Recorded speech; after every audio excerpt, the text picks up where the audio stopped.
आपको हमारी राम राम।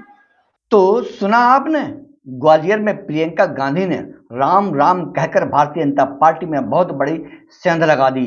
प्रियंका गांधी के मुख से राम राम कहने का मतलब है कि राम केवल भारतीय जनता पार्टी के नहीं है, कांग्रेस के भी है। प्रियंका गांधी ने टूटी फूटी बुंदेलखंडी भी बोली। अपने भाषण में मोदी को आड़े हाथों लिया और मणिपुर कांड की घोर निंदा की। मध्य प्रदेश के पटवारी घोटाले पर भी प्रियंका गांधी जमकर बरसी। आपको हमारी राम राम। मैं आज ग्वालियर चंबल में आई के बड़ी खुशी भई। मैं पहले भी पीताम्बरा मैया के दर्शन को आई हती। मोई दादी इंदिरा जी आपके क्षेत्र में आई हती। उनने मोई रानी लक्ष्मीबाई की कहानी खूब सुनाई हती। मैं बचपन में तुम्हारे क्षेत्र की वीरता और साहस की कहानियां पतो है। इतने दूर दूर से आई मेरी बहनन और भैया, आप सब लोगों का धन्यवाद। देखिए, मैं यहाँ ग्वालियर आ रही थी तो मेरे कई साथियों ने मुझे मुद्दे भेजे कि कौन कौन से मुद्दे हैं जो ग्वालियर में, मध्य प्रदेश में महत्वपूर्ण है और मुझे भाषण में क्या क्या कहना चाहिए। जब मैं उन मुद्दों को पढ़ रही थी, उन सुझावों को पढ़ रही थी, तो मुझे लगा कि ज्यादातर नकारात्मक बातें थी और मेरे मन में ये बात आई कि क्या हमारी राजनीति आज सिर्फ आरोप और प्रत्यारोप में फंस गई है? क्या इससे आगे भी कोई राजनीति हो सकती है? इससे बढ़कर भी हम कुछ ऐसी बातें कर सकते हैं जो जनता की मतलब की बातें हों। देखिए, भारतीय राजनीति की नींव स्वतंत्रता के आंदोलन से में डली थी।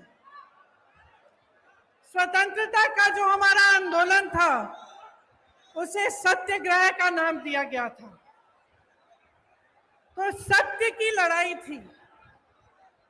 तो हमारी पूरी राजनीति की जो नींव है वो उसी लड़ाई में है, तभी डली। तो हमारी एक परंपरा रही है हमारे देश की कि हम नेताओं में सभ्यता, सरलता, सादगी और सच्चाई ढूंढते हैं। हम चाहते हैं कि ऐसे नेता हो जिनमें ये स्वभाव हो और किसी के आधार पर दर्शकों के लिए हमारी राजनीति चली। लेकिन आज परिस्थितियां बदल गई हैं। आरोप प्रत्यारोप, एक दूसरे की बुराई, हम मंच पे आते हैं, आपको गिनवा देते हैं कि इनके क्या गुण हैं और अवगुण हैं, वो हमारे गिनवा देते हैं। और मुझे अक्सर लगता है कि इस बीच जो जनता के असली मुद्दे हैं वो डूब जाते हैं। आजकल शोहरत, बड़े बड़े बिजनेस वालों को देश की संपत्ति सौंपने की राजनीति, अहंकार की राजनीति चलती है। मैं भी जब यूपी गई तो मेरे साथियों ने बोला, दीदी बड़ी गाड़ी में बैठो। मैंने कहा क्यों? कहते भोकाल होना चाहिए। तो आजकल भोकाल की राजनीति है, शान शोहरत की राजनीति है और कहीं पे बीच में जो जनता की समस्याएं हैं, जो सत्य है इस देश का, वो डूब रहा है। यहां खड़े होकर ये कहना बहुत आसान है, दूसरों की आलोचना करना बहुत आसान है। आखिर राजनीतिक सभ्यता को कायम रखने की सबसे बड़ी जिम्मेदारी किसकी होती है? प्रधानमंत्री की ही होती है। लेकिन 2 दिनों पहले की बात है, विपक्ष की बहुत बड़ी मीटिंग हुई। तमाम विपक्षी दल के बड़े बड़े वरिष्ठ नेता आए। उसी दिन या अगले दिन प्रधानमंत्री जी का एक बयान आया और इस बयान में उन्होंने कहा कि जितनी भी विपक्ष के नेता हैं, जितने भी विपक्ष की पार्टियां हैं, एक झटके में प्रधानमंत्री जी ने जैसे सब धान 22 पसेरी सबको चोर बोल डाला। इतने वरिष्ठ नेता, अपने अपने प्रदेशों के प्रतिनिधि, बड़ी बड़ी पार्टियों के नेता, जिन्होंने आजीवन देश के लिए संघर्ष किया, जिनका देश प्रदेश में आदर है, जो जनता के मुद्दे उठा उठा कर आगे बढ़े राजनीति में, उनका इस तरह का अपमान प्रधानमंत्री जी ने खुद कर दिया। और दूसरी तरफ देखिए, मणिपुर में 2 महीनों से पूरा प्रदेश जल रहा है, घरों में आग लगाई जा रही है, मार काट हो रही है आपस में, महिलाओं के साथ भयावह अत्याचार हो रहा है, बच्चों के सर पर छत नहीं रहे, और हमारे प्रधानमंत्री जी ने 77 दिन के लिए कोई बयान ही नहीं दिया इस पे। वहां पे एक्शन लेना छोड़िए, एक लफ्ज नहीं कहा। कल मजबूरी में, क्योंकि एक इतना भयावह वीडियो वायरल हुआ कि वो फिर चुप नहीं रह पाए, तो मजबूरी में कल एक बयान दिया उन्होंने, एक वाक्य बोला और उस वाक्य में भी राजनीति घोल दी। उस वाक्य में भी उन्होंने उन प्रदेशों का नाम ले लिया जिसमें विपक्ष की सरकार है। तो मैं आपसे पूछना चाहती हूं कि ये जन आक्रोश लिखा है, ये जन आक्रोश किस बात का? ये जन आक्रोश आपके ही मुद्दों पर है कि नहीं है? और यहां खड़े होकर मैं भी इस 30 मिनट के भाषण में 10 मिनट प्रधानमंत्री जी की आलोचना कर सकती हूं।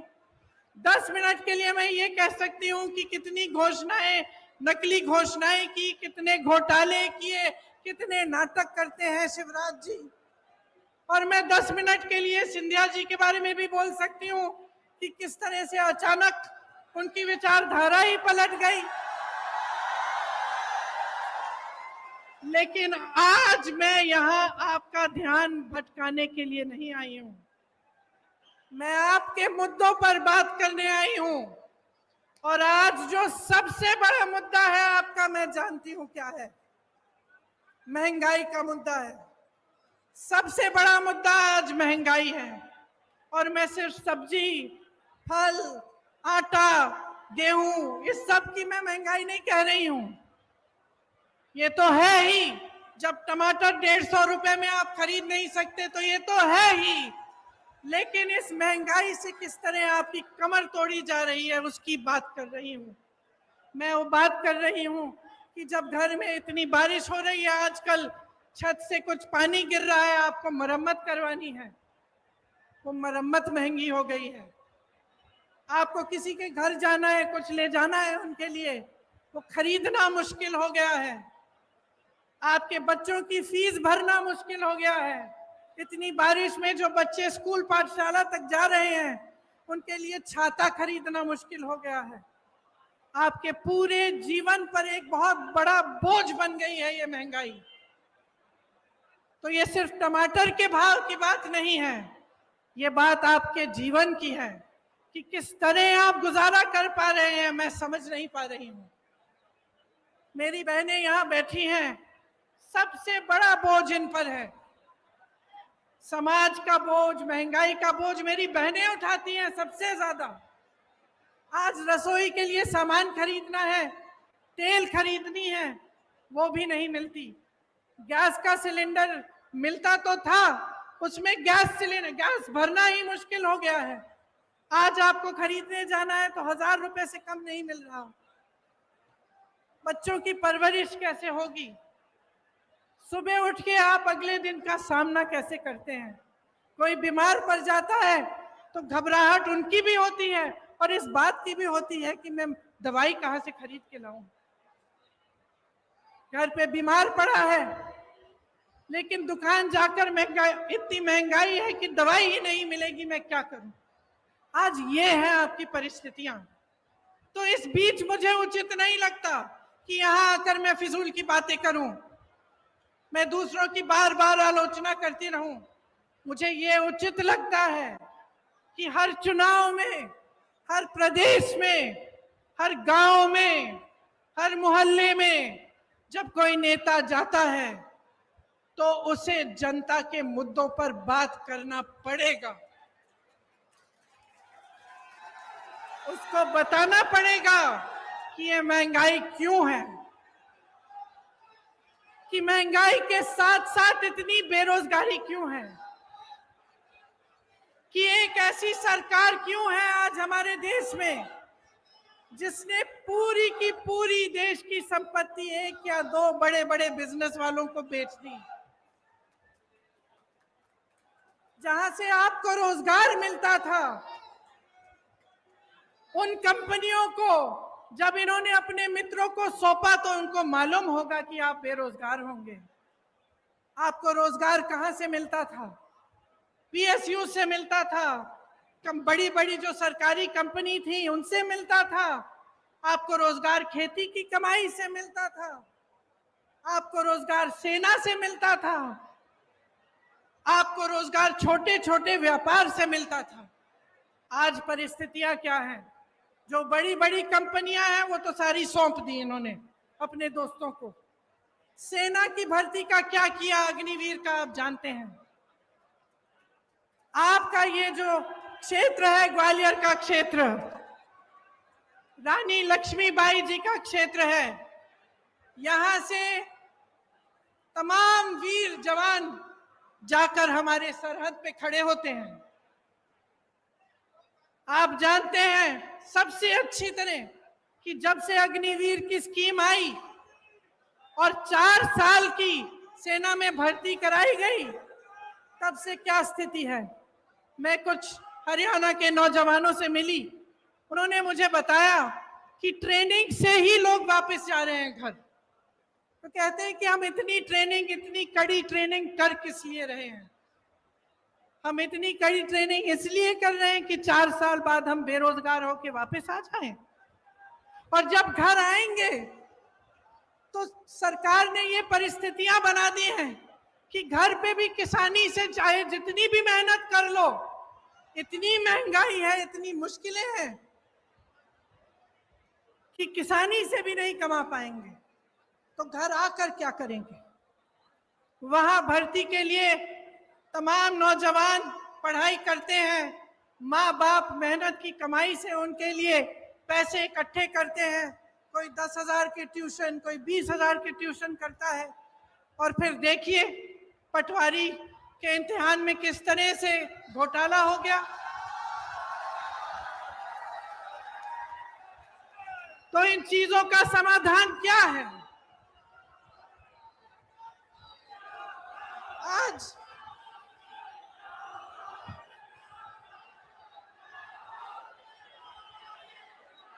शर्म की बात है, शर्म की बात है कि सिर्फ मात्र सरकारी जो नौकरियां हैं मात्र 21 दी गई हैं पिछले 3 सालों में। 2018 में जब हमारी सरकार बनी थी तब इन्होंने सरकार गिराई। उससे पहले इनकी सरकार 10 सालों से चल रही थी, उससे ज्यादा। आज 18 सालों से इनकी सरकार है और ये परिस्थितियां हैं। तो चुनाव के पहले ये कहने का क्या फायदा है कि हम फलां स्कीम बनाएंगे, हम महिलाओं को कुछ देंगे, हम नौजवानों को रोजगार देंगे। क्या फायदा है? 18 साल से तो आप सरकार में रहे हैं, तब तो आपने कुछ दिया नहीं।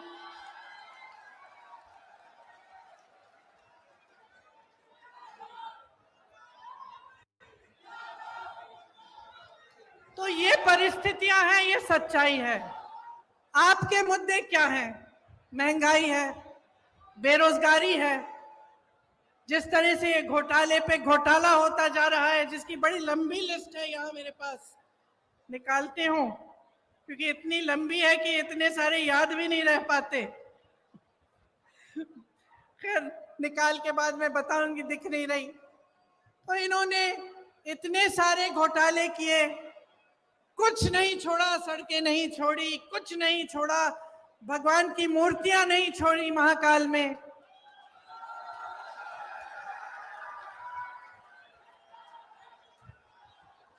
देखिए,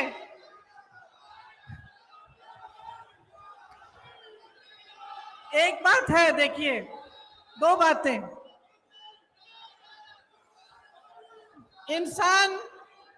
इंसान की जो नींव होती है ना, उसी तरह की नियत होती है, और उसी तरह से जो सरकार होती है, उसकी जो नींव होती है, उसी तरह की नियत होती है।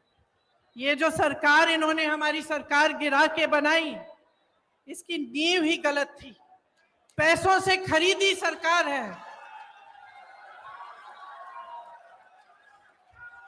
तो इसकी नियत, इसका नतीजा क्या है कि इसकी नियत ही खराब है। शुरू से सिर्फ लूट, सिर्फ घोटाले में ध्यान रहा है। ऊपर से 18 साल से सरकार चली आ रही है। अब आप बताइए, 18 सालों के लिए जिसके पास सत्ता होती है, उसको क्या होता है? 18 सालों से सत्ता में रहने से अहंकार होता ही होता है, और इस कदर होता है कि जो आसपास के अधिकारी होते हैं, जो साथी होते हैं, वो भी सच्चाई नहीं बताते। तो 18 सालों में नेताओं की ये आदत अक्सर हो जाती है कि वो सोचने लगते हैं कि सत्ता तो हमेशा ही उनके साथ रहेगी, और जब हमेशा सत्ता साथ रहेगी तो काम करने की क्या जरूरत है भैया? कोई पूछने वाला तो है नहीं। जब समय आएगा ध्यान भटका देंगे, जब समय आएगा दूसरी बातें कर लेंगे, जिससे जनता के जज्बात जुड़े हुए हैं। फिर से जनता भूल जाएगी कि महंगाई है, जनता भूल जाएगी कि बेरोजगारी से मर रही है, जनता भूल जाएगी कि किसान खेती नहीं कर पा रहा, कुछ खरीद नहीं पा रहा, पेट्रोल डीजल के दाम इतने बढ़ गए हैं, और फिर से हमें वोट मिल जाएगा। 18 क्या, 5 साल और हम सत्ता में रहेंगे, हमें कुछ करने की जरूरत नहीं है। और आज मध्य प्रदेश में यही परिस्थितियां हैं।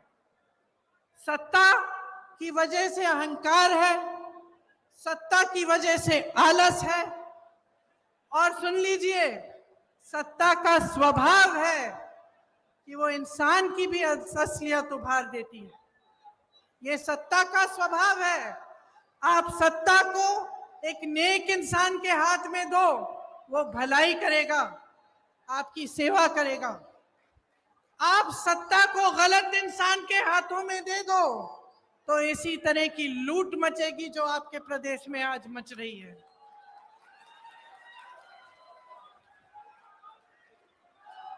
महंगाई, बेरोजगारी से समाज में तनाव बढ़ता है। जब समाज में तनाव बढ़ता है तो अत्याचार बढ़ते हैं, और अत्याचार हमेशा उन्हीं पर होते हैं जो ज्यादा कमजोर हैं। आप सबने देखा कि आदिवासियों के साथ किस तरह की हरकतें की जा रही हैं। आपने देखा कि इनके शासनकाल में दलितों के साथ कितने अत्याचार हो रहे हैं। महिलाओं की तो हम बात ही ना करें, हर रोज बलात्कार होता है।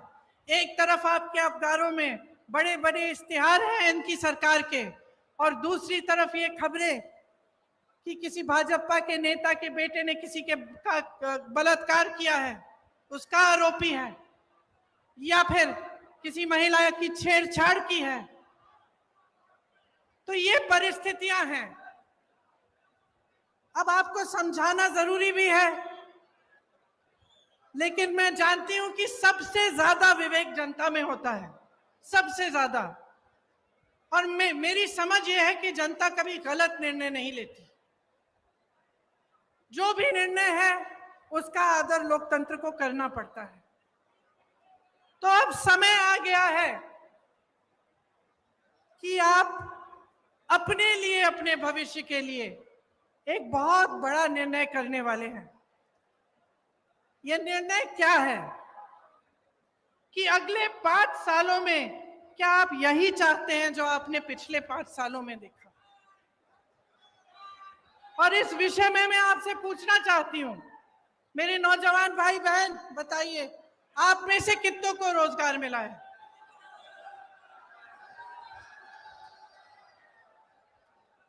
मेरे किसान भाई बहन यहाँ हैं, आपकी जिंदगी बेहतर हुई है कि नहीं? नहीं हुई? 5 सालों में आपकी तरक्की हुई है कि नहीं? यहाँ व्यापारी होंगे, छोटे दुकानदार वाले भी होंगे, रेहड़ी पटरी वाले भी होंगे, क्या आपके जीवन में तरक्की आई है कि नहीं? आप कितनी मेहनत से कमाते हैं, कुछ नहीं बचता आपके पास। और जो आप पर सत्ता है, जो जिनके पास सत्ता है, जो आप पर राज कर रहे हैं, आलस के बावजूद घोटाले पे घोटाले कर करके कमा रहे हैं। बड़े बड़े आलीशान महल हैं उनके, बड़े बड़े बिजनेस वालों के साथ घूमते फिरते हैं, लेकिन आपके पॉकेट में, आपके जेब में एक पाई नहीं बचती। आज ये अभाव है तो इसलिए है क्योंकि आप जागरूक नहीं बने। मैं आप ही को दोषी ठहराऊंगी कि आपकी जागरूकता में कमी है। आप नेताओं से सही सवाल कर नहीं रहे हैं। आप नेताओं से पूछिए कि इतने घोटाले क्यों हो रहे हैं, कि आपने 22,000 घोषणाएं की, उसमें से क्या आपने 2,000 भी पूरी की? आप क्यों नहीं पूछ रहे हैं कि ये 20-25 घोटाले, इनकी जो लिस्ट है ये हर रोज बढ़ती कैसी चली जा रही है? आप ये नहीं पूछते कि आपके लिए इतनी महंगाई और इस देश के जो बड़े बड़े उद्योगपति हैं, जिनको इन सरकारों ने आपकी संपत्ति दे दी है, उनकी कितनी कमाई है? मैं बताती हूँ, 1600 करोड़ रुपए एक उद्योगपति एक दिन में कमा रहा है, जिसको इस देश की संपत्ति दे चुके हैं। 1600 करोड़ रुपए एक दिन में, और इस देश का किसान एक दिन में 27 रुपए नहीं कमा पा रहा। तो आज मैं आपसे पूछना चाहती हूं, बदलाव चाहते हो कि नहीं चाहते हो? आप एक ईमानदार सरकार चाहते हो कि नहीं चाहते हो? आप इस सरकार को हटाकर एक ऐसी सरकार बनाना चाहते हो जो आपके लिए दिन रात एक करके काम करे कि नहीं? आज 1600 युवा बेरोजगार हैं प्रदेश में। 1600 युवा आत्महत्या कर रहे हैं बेरोजगारी की वजह से। युवा जो होता है वो आशा रखता है, महत्वाकांक्षाएं होती है उसकी, माँ बाप के लिए कुछ करेगा, कमाएगा, घर में जो बच्चे हैं उसकी परवरिश करेगा। आज वो सारे सपने तोड़ दिए हैं। क्या आप ऐसी सरकार चाहते हैं जो रोजगार दिलवाए, जो आपको मजबूत बनाए, जो मध्य प्रदेश के नौजवानों को अपने पैरों पे खड़ा करे कि नहीं? मैंने उत्तर प्रदेश में एक नौजवान से पूछा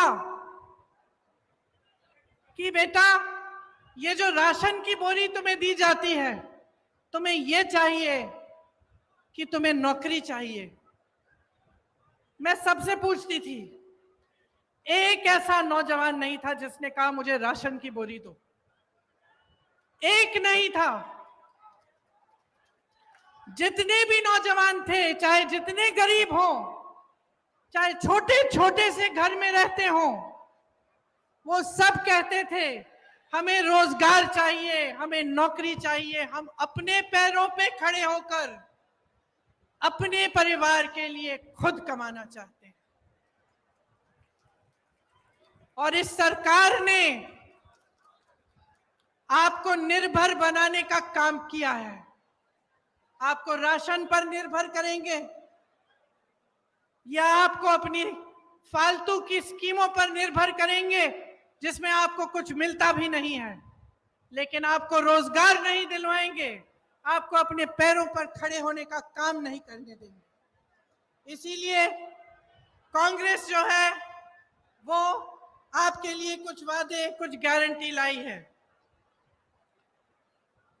जब मैं कहती हूं कि कांग्रेस गारंटी देगी, तो मैं इस आधार पर कहती हूं कि हमारी जहां जहां सरकारें हैं, वहां वहां हमने जो गारंटी दी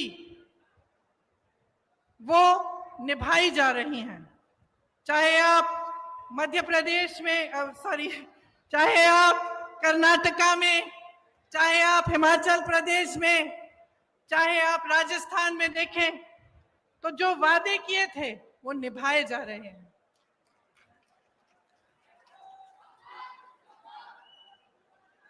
राजस्थान में, छत्तीसगढ़ में, हिमाचल प्रदेश में पुरानी पेंशन की स्कीम लागू है। जब आप सरकारी नौकरी लेने जाते हैं तो उसमें सबसे बड़ी चीज क्या होती है? जीवन के लिए सुरक्षा। मतलब कि नौकरी 20-25 साल नौकरी करने के बाद आपको पेंशन मिलेगा, आपको एक सहारा मिलेगा। वो सहारा आज नहीं मिलता सरकारी कर्मचारियों को। सरकार कहती है पैसे नहीं है इसके लिए। तमाम सरकारी कर्मचारी परेशान हैं। इनके पास बड़े बड़े उद्योगपतियों के लोन माफ करने के पैसे हैं, आपके पेंशन देने के पैसे नहीं हैं।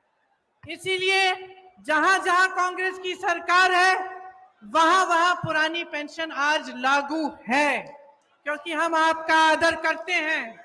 हम समझते हैं कि जो सरकारी कर्मचारी है, जो दिन रात सालों के लिए सेवा करता है, उसके लिए बुढ़ापे में भी सहारा होना चाहिए। और यहाँ पे भी एक घोषणा ये है, गारंटी, कि पुरानी पेंशन यहाँ भी लागू होगी। मेरी बहनों के खातों में हर महीने सीधे 1500 रुपए डाले जाएंगे। जो गैस का सिलेंडर आज आपको 1000 रुपए से कम में नहीं मिल रहा है, आपको 500 रुपए में दिलवाया जाएगा। 100 यूनिट बिजली आपको माफ होगी, मुफ्त में मिलेगी। और 200 यूनिट पर बिजली बिल आधी की जाएगी। जो किसानों के कर्ज माफ करने का काम हमने 2018 में शुरू किया था, वो नई सरकार अगर कांग्रेस की बनेगी तो उसे पूरा करेगी।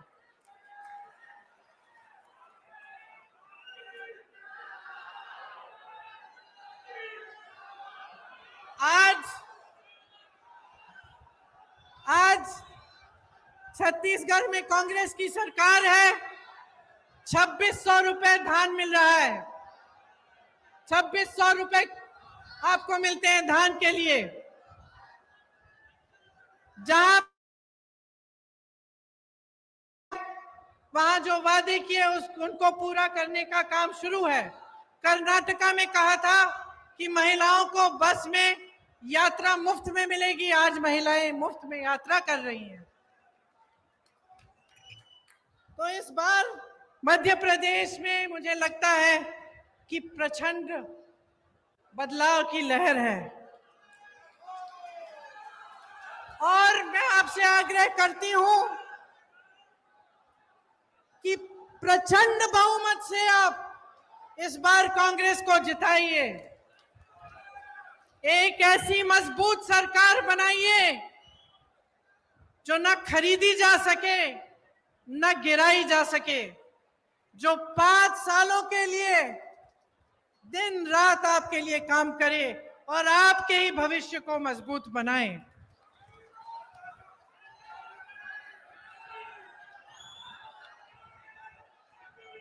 एक ऐसी राजनीति लाइए अपने प्रदेश में जो आपके भविष्य को मजबूत बनाने के लिए, आपकी समस्याओं को सुलझाने का काम करे। आपकी जितनी भी छोटी छोटी समस्याएं हैं और जितनी बड़ी समस्याओं से आप जूझ रहे हैं, उनको सुलझाने का काम पहले दिन से शुरू होना चाहिए।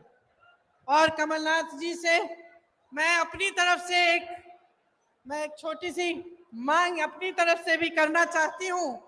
अभी रास्ते में मैं यहाँ आ रही थी तो कुछ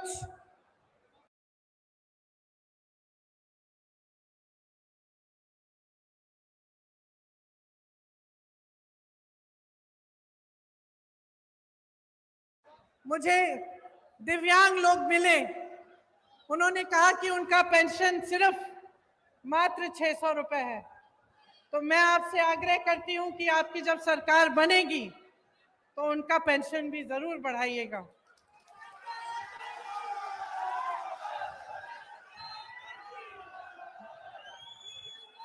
देखिए, ये ग्वालियर चंबल की धरती है।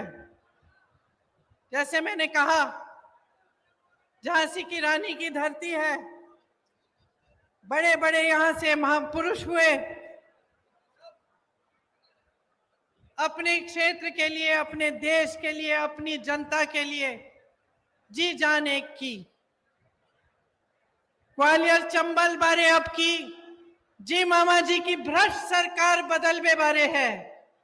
बोलो, बदलबे बारे है ना? ठीक बोल रही हूं? और बोलूं आपकी भाषा में?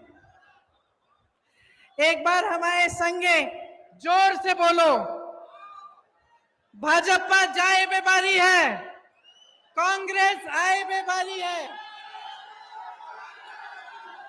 भाजपा जाए बेभारी है, कांग्रेस आए बेभारी है। और आप सबको धन्यवाद देना चाहती हूं कि इतने समय से आपने मेरा इंतजार किया, मेरी बातों को आपने ध्यान से सुना। मैं आशा रखती हूं कि आप इन बातों को भूलेंगे नहीं।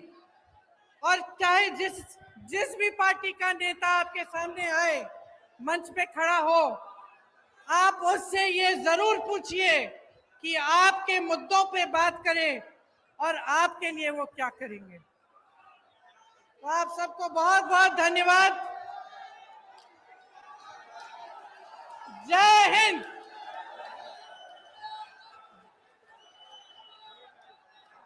आभार के लिए ग्वालियर ग्रामीण के जिला अध्यक्ष प्रभुदयाल जौहरे से अनुरोध करूंगा कि आभार प्रकट। हमारी श्रीमती प्रियंका गांधी साहब, श्री कमलनाथ जी, श्री दिग्विजय सिंह जी, श्री जेपी अग्रवाल जी, श्री गोविंद सिंह जी बातें कर सकते हैं जो जनता की मतलब की बातें हों। देखिए, भारतीय राजनीति की नींव स्वतंत्रता के आंदोलन से में ढली थी। स्वतंत्रता का जो हमारा आंदोलन था, उसे सत्याग्रह का नाम दिया गया था।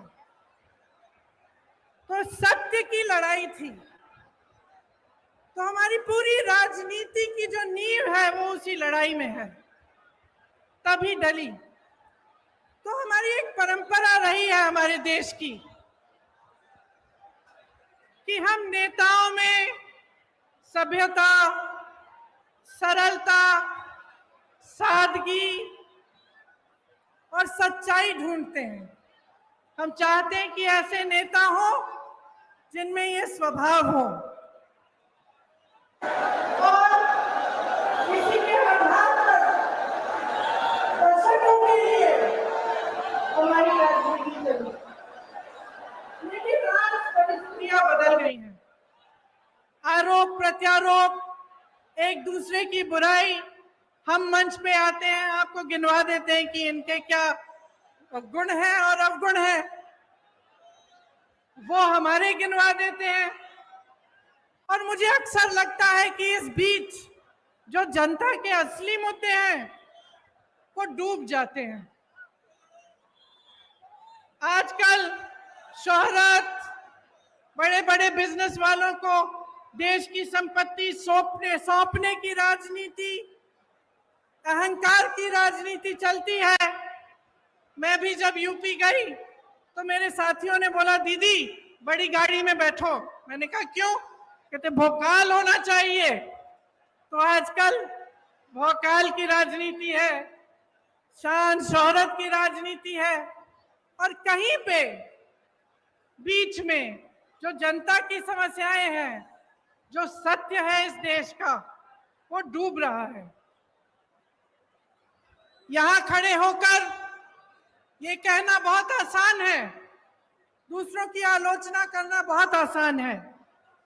आखिर राजनीतिक सभ्यता को कायम रखने की सबसे बड़ी जिम्मेदारी किसकी होती है? प्रधानमंत्री की ही होती है। लेकिन 2 दिनों पहले की बात है, विपक्ष की बहुत बड़ी मीटिंग हुई। तमाम विपक्षी दल के बड़े बड़े वरिष्ठ नेता आए। उसी दिन या अगले दिन प्रधानमंत्री जी का एक बयान आया, और इस बयान में उन्होंने कहा कि जितनी भी विपक्ष के नेता हैं, जितने भी विपक्ष की पार्टियां हैं, एक झटके में प्रधानमंत्री जी ने जैसे सब धान 22 पसेरी सबको चोर बोल डाला। इतने वरिष्ठ नेता, अपने अपने प्रदेशों के प्रतिनिधि, बड़ी बड़ी पार्टियों के नेता, जिन्होंने आजीवन देश के लिए संघर्ष किया, जिनका देश प्रदेश में आदर है, जो जनता के मुद्दे उठा कर आगे बढ़े राजनीति में, उनका इस तरह का अपमान प्रधानमंत्री जी ने खुद कर दिया। और दूसरी तरफ देखिए, मणिपुर में 2 महीनों से पूरा प्रदेश जल रहा है, घरों में आग लगाई जा रही है, मार काट हो रही है, आपस में महिलाओं के साथ भयावह अत्याचार हो रहा है, बच्चों के सर पर छत नहीं रहे, और हमारे प्रधानमंत्री जी ने 77 दिन के लिए कोई बयान ही नहीं दिया इस पे। वहां पे एक्शन लेना छोड़िए, एक लफ्ज नहीं कहा। कल मजबूरी में, क्योंकि एक इतना भयावह वीडियो वायरल हुआ कि वो फिर चुप नहीं रह पाए, तो मजबूरी में कल एक बयान दिया उन्होंने, एक वाक्य बोला, और उस वाक्य में भी राजनीति घोल दी। उस वाक्य में भी उन्होंने उन प्रदेशों का नाम ले लिया जिसमें विपक्ष की सरकार है। तो मैं आपसे पूछना चाहती हूं कि ये जन आक्रोश लिखा है, ये जन आक्रोश किस बात का? ये जन आक्रोश आपके ही मुद्दों पर है कि नहीं है? और यहां खड़े होकर मैं भी इस 30 मिनट के भाषण में 10 मिनट प्रधानमंत्री जी की आलोचना कर सकती हूं। 10 मिनट के लिए मैं ये कह सकती हूं कि कितनी घोषणाएं, नकली घोषणाएं की, कितने घोटाले किए, कितने नाटक करते हैं शिवराज जी। और मैं 10 मिनट के लिए सिंधिया जी के बारे में भी बोल सकती हूँ कि किस तरह से अचानक उनकी विचारधारा ही पलट गई। लेकिन आज मैं यहाँ आपका ध्यान भटकाने के लिए नहीं आई हूँ, मैं आपके मुद्दों पर बात करने आई हूँ। और आज जो सबसे बड़ा मुद्दा है आपका, मैं जानती हूँ क्या है, महंगाई का मुद्दा है। सबसे बड़ा मुद्दा आज महंगाई है। और मैं सिर्फ सब्जी, फल, आटा, गेहूं, इस सब की मैं महंगाई नहीं कह रही हूं। ये तो है ही, जब टमाटर 150 रुपए में आप खरीद नहीं सकते तो ये तो है ही। लेकिन इस महंगाई से किस तरह आपकी कमर तोड़ी जा रही है उसकी बात कर रही हूं। मैं वो बात कर रही हूं कि जब घर में इतनी बारिश हो रही है, आजकल छत से कुछ पानी गिर रहा है, आपको मरम्मत करवानी है, वो मरम्मत महंगी हो गई है। आपको किसी के घर जाना है, कुछ ले जाना है उनके लिए, वो खरीदना मुश्किल हो गया है। आपके बच्चों की फीस भरना मुश्किल हो गया है। इतनी बारिश में जो बच्चे स्कूल पाठशाला तक जा रहे हैं, उनके लिए छाता खरीदना मुश्किल हो गया है। आपके पूरे जीवन पर एक बहुत बड़ा बोझ बन गई है ये महंगाई। तो ये सिर्फ टमाटर के भाव की बात नहीं है, ये बात आपके जीवन की है। कि किस तरह आप गुजारा कर पा रहे हैं, मैं समझ नहीं पा रही हूं। मेरी बहनें यहां बैठी हैं, सबसे बड़ा बोझ इन पर है। समाज का बोझ, महंगाई का बोझ मेरी बहनें उठाती हैं सबसे ज्यादा। आज रसोई के लिए सामान खरीदना है, तेल खरीदनी है, वो भी नहीं मिलती। गैस का सिलेंडर मिलता तो था, उसमें गैस भरना ही मुश्किल हो गया है। आज आपको खरीदने जाना है तो 1000 रुपए से कम नहीं मिल रहा। बच्चों की परवरिश कैसे होगी? सुबह उठ के आप अगले दिन का सामना कैसे करते हैं? कोई बीमार पड़ जाता है तो घबराहट उनकी भी होती है और इस बात की भी होती है कि मैं दवाई कहां से खरीद के लाऊं। घर पे बीमार पड़ा है लेकिन दुकान जाकर इतनी महंगाई है कि दवाई ही नहीं मिलेगी, मैं क्या करूं? आज ये है आपकी परिस्थितियां। तो इस बीच मुझे उचित नहीं लगता कि यहां आकर मैं फिजूल की बातें करूं, मैं दूसरों की बार बार आलोचना करती रहूं। मुझे ये उचित लगता है कि हर चुनाव में, हर प्रदेश में, हर गांव में, हर मोहल्ले में जब कोई नेता जाता है तो उसे जनता के मुद्दों पर बात करना पड़ेगा। उसको बताना पड़ेगा कि ये महंगाई क्यों है, कि महंगाई के साथ साथ इतनी बेरोजगारी क्यों है,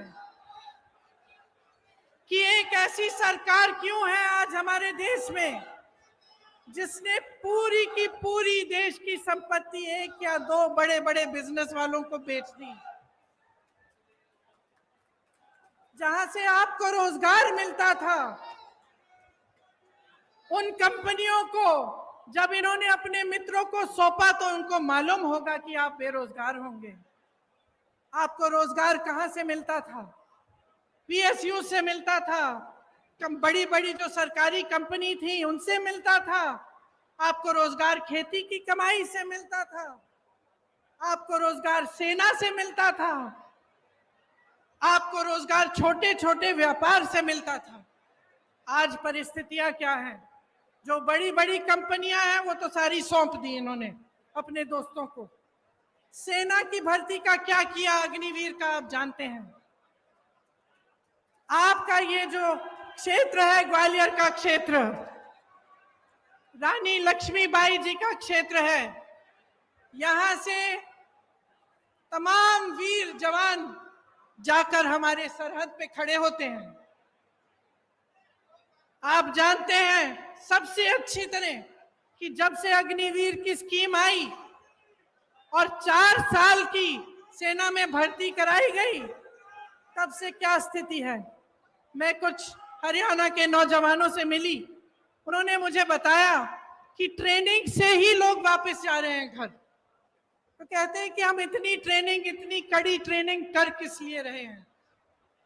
हम इतनी कड़ी ट्रेनिंग इसलिए कर रहे हैं कि 4 साल बाद हम बेरोजगार होकर वापस आ जाएं। और जब घर आएंगे तो सरकार ने ये परिस्थितियां बना दी हैं कि घर पे भी किसानी से चाहे जितनी भी मेहनत कर लो, इतनी महंगाई है, इतनी मुश्किलें हैं कि किसानी से भी नहीं कमा पाएंगे। तो घर आकर क्या करेंगे? वहां भर्ती के लिए तमाम नौजवान पढ़ाई करते हैं, माँ बाप मेहनत की कमाई से उनके लिए पैसे इकट्ठे करते हैं। कोई 10,000 के ट्यूशन, कोई 20,000 के ट्यूशन करता है। और फिर देखिए पटवारी के इम्तिहान में किस तरह से घोटाला हो गया। तो इन चीजों का समाधान क्या है? आज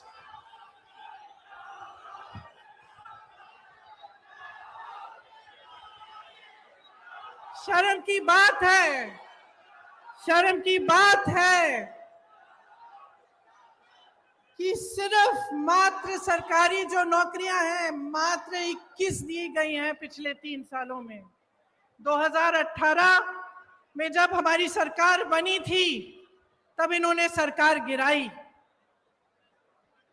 उससे पहले इनकी सरकार 10 सालों से चल रही थी, उससे ज्यादा। आज 18 सालों से इनकी सरकार है और ये परिस्थितियां हैं। तो चुनाव के पहले ये कहने का क्या फायदा है कि हम फलां स्कीम बनाएंगे, हम महिलाओं को कुछ देंगे, हम नौजवानों को रोजगार देंगे। क्या फायदा है? 18 साल से तो आप सरकार में रहे हैं, तब तो आपने कुछ दिया नहीं।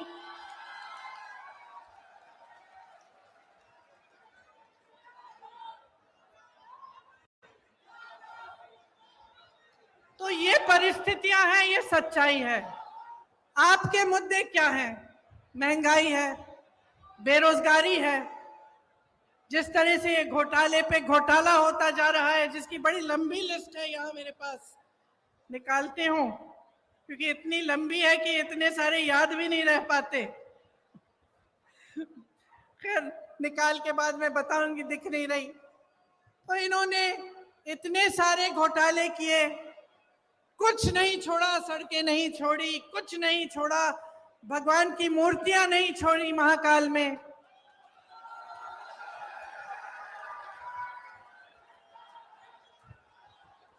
देखिए,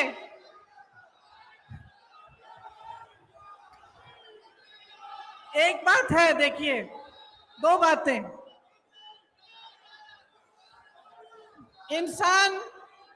इंसान की जो नींव होती है ना, उसी तरह की नियत होती है, और उसी तरह से जो सरकार होती है, उसकी जो नींव होती है, उसी तरह की नियत होती है।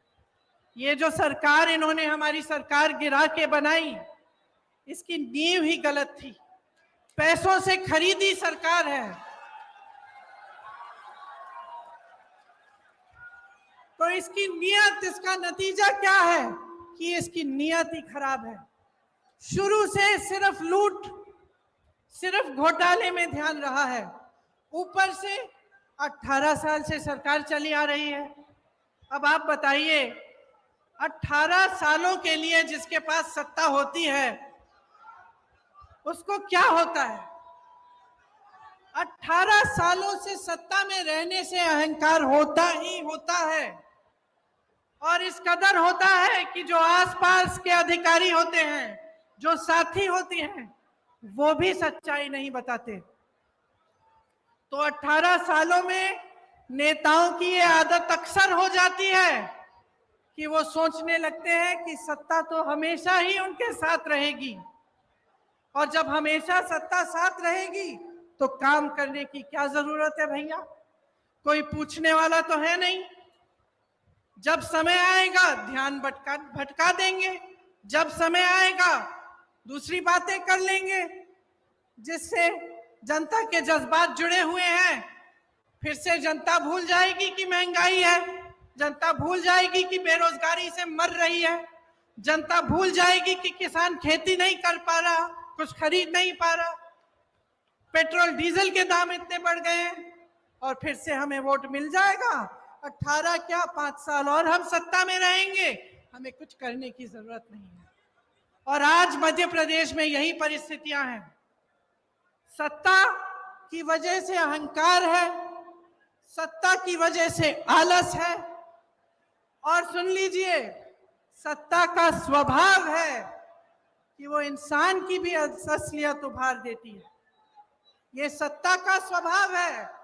आप सत्ता को एक नेक इंसान के हाथ में दो, वो भलाई करेगा, आपकी सेवा करेगा।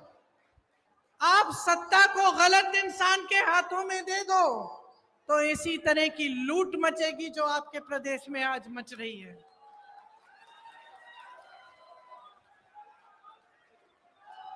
महंगाई, बेरोजगारी से समाज में तनाव बढ़ता है। जब समाज में तनाव बढ़ता है तो अत्याचार बढ़ते हैं, और अत्याचार हमेशा उन्हीं पर होते हैं जो ज्यादा कमजोर हैं। आप सबने देखा कि आदिवासियों के साथ किस तरह की हरकतें की जा रही हैं। आपने देखा कि इनके शासनकाल में दलितों के साथ कितने अत्याचार हो रहे हैं।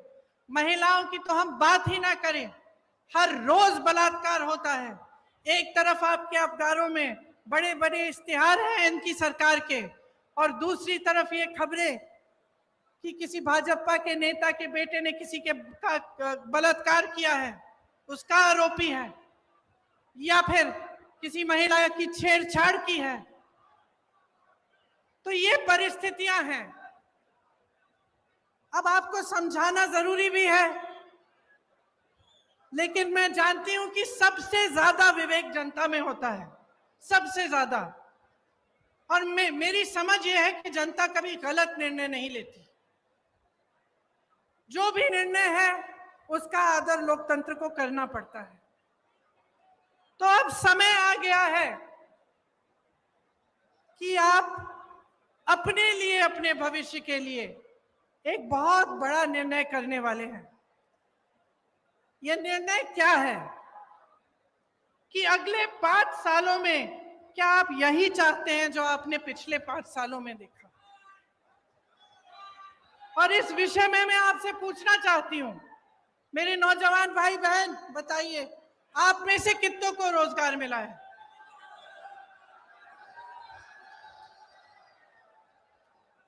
मेरे किसान भाई बहन यहां हैं, आपकी जिंदगी बेहतर हुई है कि नहीं? नहीं हुई? 5 सालों में आपकी तरक्की हुई है कि नहीं? यहां व्यापारी होंगे, छोटे दुकानदार वाले भी होंगे, रेहड़ी पटरी वाले भी होंगे। क्या आपके जीवन में तरक्की आई है कि नहीं? आप कितनी मेहनत से कमाते हैं, कुछ नहीं बचता आपके पास। और जो आप पर सत्ता है, जो जिनके पास सत्ता है, जो आप पर राज कर रहे हैं, आलस के बावजूद घोटाले पे घोटाले कर करके कमा रहे हैं। बड़े बड़े आलीशान महल हैं उनके, बड़े बड़े बिजनेस वालों के साथ घूमते फिरते हैं, लेकिन आपके पॉकेट में, आपके जेब में एक पाई नहीं बेचती। आज ये अभाव है तो इसलिए है क्योंकि आप जागरूक नहीं बने हैं। मैं आप ही को दोषी ठहराऊंगी कि आपकी जागरूकता में कमी है। आप नेताओं से सही सवाल कर नहीं रहे हैं। आप नेताओं से पूछिए कि इतने घोटाले क्यों हो रहे हैं, कि आपने 22,000 घोषणाएं की, उसमें से क्या आपने 2,000 भी पूरी की? आप क्यों नहीं पूछ रहे हैं कि ये 20-25 घोटाले, इनकी जो लिस्ट है ये हर रोज बढ़ती कैसी चली जा रही है? आप ये नहीं पूछते कि आपके लिए इतनी महंगाई और इस देश के जो बड़े बड़े उद्योगपति हैं, जिनको इन सरकारों ने आपकी संपत्ति दे दी है, उनकी कितनी कमाई है? मैं बताती हूं, 1600 करोड़ रुपए एक उद्योगपति,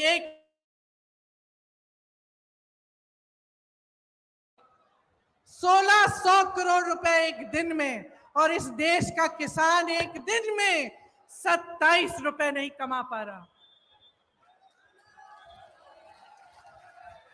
तो आज मैं आपसे पूछना चाहती हूं, बदलाव चाहते हो कि नहीं चाहते हो? आप एक ईमानदार सरकार चाहते हो कि नहीं चाहते हो? आप इस सरकार को हटाकर एक ऐसी सरकार बनाना चाहते हो जो आपके लिए दिन रात एक करके काम करे कि नहीं? आज 1600 युवा बेरोजगार हैं प्रदेश में। 1600 युवा आत्महत्या कर रहे हैं बेरोजगारी की वजह से।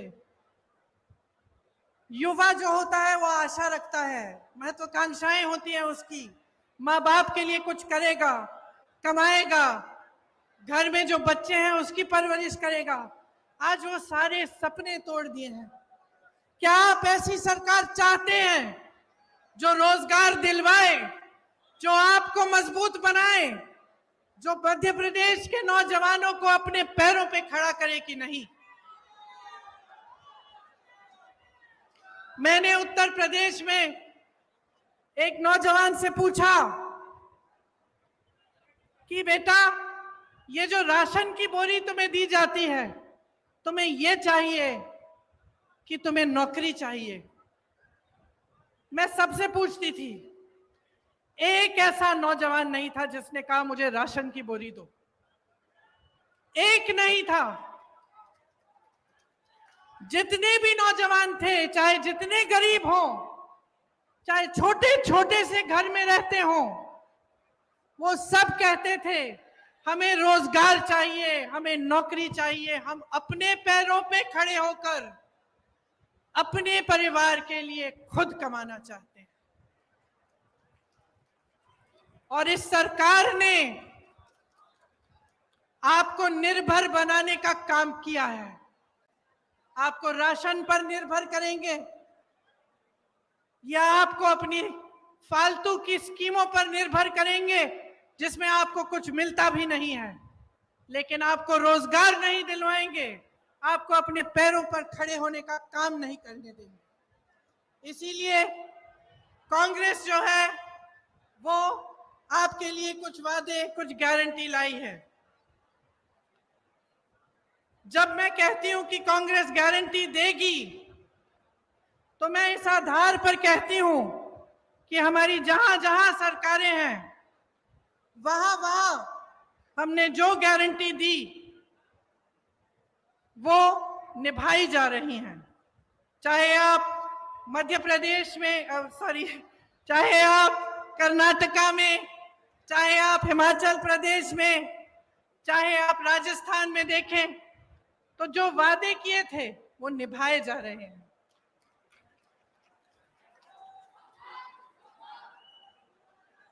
राजस्थान में, छत्तीसगढ़ में, हिमाचल प्रदेश में पुरानी पेंशन की स्कीम लागू है। जब आप सरकारी नौकरी लेने जाते हैं तो उसमें सबसे बड़ी चीज क्या होती है? जीवन के लिए सुरक्षा। मतलब कि नौकरी 20-25 साल नौकरी करने के बाद आपको पेंशन मिलेगा, आपको एक सहारा मिलेगा। वो सहारा आज नहीं मिलता सरकारी कर्मचारियों को। सरकार कहती है पैसे नहीं है इसके लिए। तमाम सरकारी कर्मचारी परेशान हैं। इनके पास बड़े बड़े उद्योगपतियों के लोन माफ करने के पैसे हैं, आपके पेंशन देने के पैसे नहीं हैं। इसीलिए जहां जहां कांग्रेस की सरकार है वहां वहां पुरानी पेंशन आज लागू है, क्योंकि हम आपका आदर करते हैं। हम समझते हैं कि जो सरकारी कर्मचारी है, जो दिन रात सालों के लिए सेवा करता है, उसके लिए बुढ़ापे में भी सहारा होना चाहिए। और यहाँ पे भी एक घोषणा ये है, गारंटी, कि पुरानी पेंशन यहाँ भी लागू होगी। मेरी बहनों के खातों में हर महीने सीधे 1500 रुपए डाले जाएंगे। जो गैस का सिलेंडर आज आपको 1000 रुपए से कम में नहीं मिल रहा है, आपको 500 रुपए में दिलवाया जाएगा। 100 यूनिट बिजली आपको माफ होगी, मुफ्त में मिलेगी। और 200 यूनिट पर बिजली बिल आधी की जाएगी। जो किसानों के कर्ज माफ करने का काम हमने 2018 में शुरू किया था, वो नई सरकार अगर कांग्रेस की बनेगी तो उसे पूरा करेगी।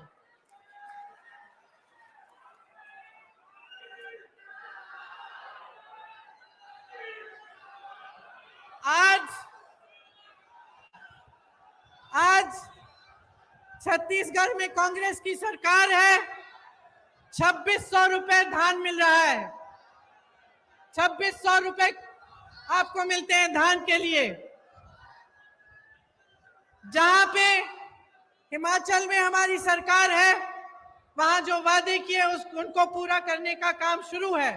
कर्नाटका में कहा था कि महिलाओं को बस में यात्रा मुफ्त में मिलेगी, आज महिलाएं मुफ्त में यात्रा कर रही हैं। तो इस बार मध्य प्रदेश में मुझे लगता है कि प्रचंड बदलाव की लहर है। और मैं आपसे आग्रह करती हूं कि प्रचंड बहुमत से आप इस बार कांग्रेस को जिताइए, एक ऐसी मजबूत सरकार बनाइए जो न खरीदी जा सके न गिराई जा सके, जो 5 सालों के लिए दिन रात आपके लिए काम करे और आपके ही भविष्य को मजबूत बनाए।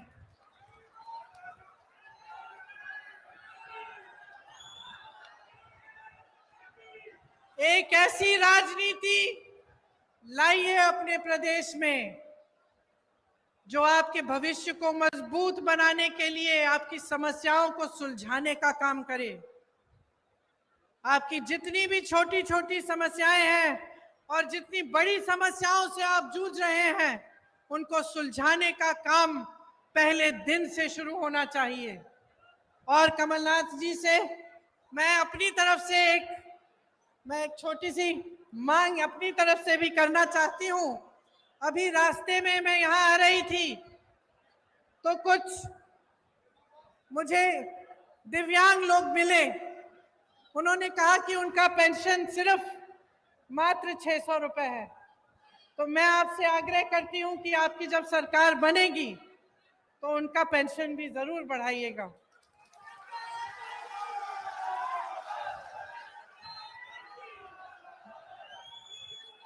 देखिए, ये ग्वालियर चंबल की धरती है। जैसे मैंने कहा, झांसी की रानी की धरती है। बड़े बड़े यहां से महापुरुष हुए, अपने क्षेत्र के लिए, अपने देश के लिए, अपनी जनता के लिए जी जान एक की। ग्वालियर चंबल बारे अब की जी मामा जी की भ्रष्ट सरकार बदलबे बारे है। बोलो, बदलबे बारे है ना? ठीक बोल रही हूं? और बोलो आपकी भाषा में, एक बार हमारे संगे जोर से बोलो, भाजपा जाए बेबारी है, कांग्रेस आए बेबारी है। भाजपा जाए बेभारी है, कांग्रेस आए बेभारी है। और आप सबको धन्यवाद देना चाहती हूं कि इतने समय से आपने मेरा इंतजार किया, मेरी बातों को आपने ध्यान से सुना। मैं आशा रखती हूं कि आप इन बातों को भूलेंगे नहीं, और चाहे जिस भी पार्टी का नेता आपके सामने आए, मंच पे खड़ा हो, आप उससे ये जरूर पूछिए कि आपके मुद्दों पे बात करें और आपके लिए वो क्या करेंगे। तो आप सबको बहुत बहुत धन्यवाद।